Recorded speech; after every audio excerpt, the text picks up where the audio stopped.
Nyarlethotep, the crawling chaos, I am the last. I will tell the audient void.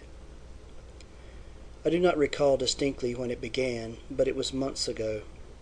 The general tension was horrible.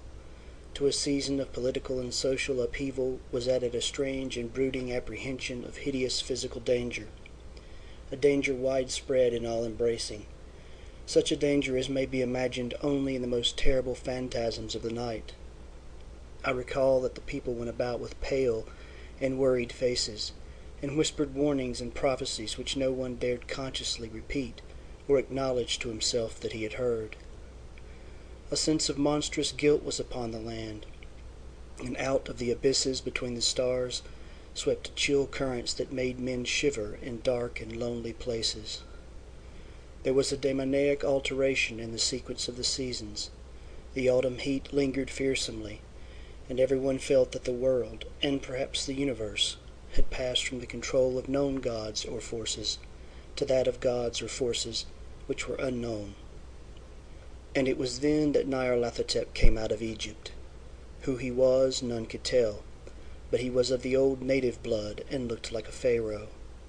The fellaheen knelt when they saw him, yet could not say why. He said he had risen up out of the blackness of 27 centuries, and that he had heard messages from places not on this planet. Into the lands of civilization came Nyarlathotep, swarthy, slender, and sinister, always buying strange instruments of glass and metal, and combining them into instruments yet stranger. He spoke much of the sciences, of electricity and psychology, and gave exhibitions of power which sent his spectators away speechless, yet which swelled his fame to exceeding magnitude.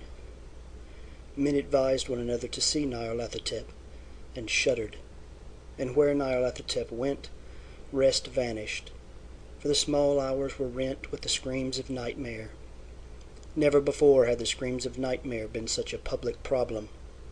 Now the wise men almost wished they could forbid sleep in the small hours, that the shrieks of cities might less horribly disturb the pale, pitying moon as it glimmered on green waters gliding under bridges and old steeples crumbling against a sickly sky.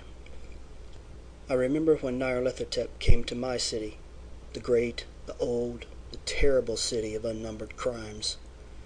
My friend had told me of him, and of the impelling fascination and allurement of his revelations, and I burned with eagerness to explore his uttermost mysteries. My friend said they were horrible and impressive beyond my most fevered imaginings, and what was thrown on a screen in the darkened room prophesied things none but Nyarlathotep dared prophesy, and in the sputter of his sparks there was taken from men that which had never been taken before, yet which shewed only in the eyes, and I heard it hinted abroad that those who knew Nyarlathotep looked on sights which others saw not.